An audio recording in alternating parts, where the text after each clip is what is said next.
Shabbat. Chazak Baruch Rabotai, bonne journée aujourd'hui, c'est le 12 Elul. Combien de journées il nous reste jusqu'à le jugement sur notre vie? Chai, 18. Et justement, ce message-là, Bezrat Hashem, va nous permettre à tous d'avoir un très bon jugement pour avoir une bonne vie. C'est au nom d'un rabbin, il s'appelait Rabbi Avraham Dantzig. Il a écrit un livre qui s'appelle Haye Adam, justement, la vie d'un être humain.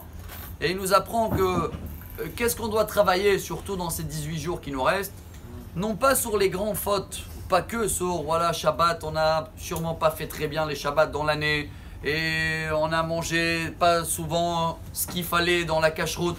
Ça, c'est les grands péchés. Mais il y a les petits péchés, c'est ceux-là qui sont à chaque moment. On a compris hier que Shabbat, t'as mal fait, bon, c'était 2 heures ou 3 heures ou 24 heures, après, c'est fini, t'as demandé pardon. T'as mangé pas très cachère, combien de temps? 1 heure, 6 heures, jusqu'à que ça a été éliminé, digéré.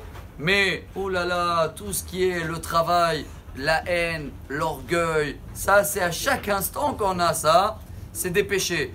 Pour travailler ça, chers amis, on a eu un grand cadeau. Bon, d'abord c'est la paracha de cette semaine, Kitetse.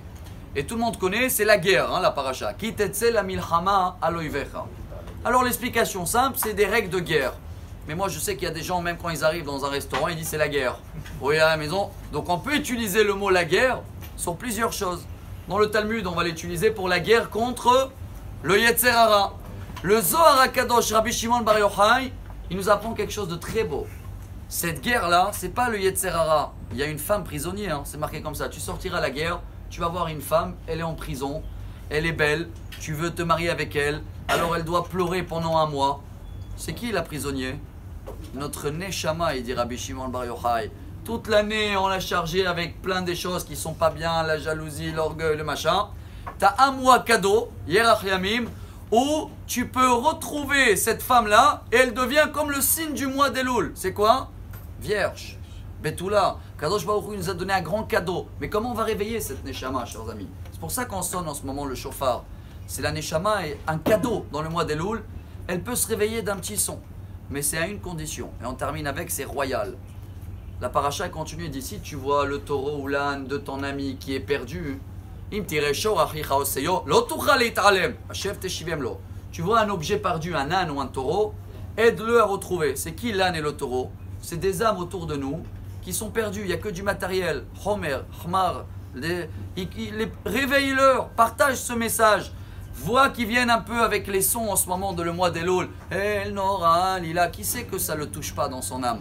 Alors venez, on touche ce point-là, et comme ça, notre Neshama, elle sera libérée, redevient vierge, peu importe tous les péchés qu'on a fait. Et comme ça, Bezrat Hashem, dans ces 18 jours qui nous restent, on va être jugé pour une excellente vie, Amen. Une très bonne année. Amen. Et une belle journée. Amen.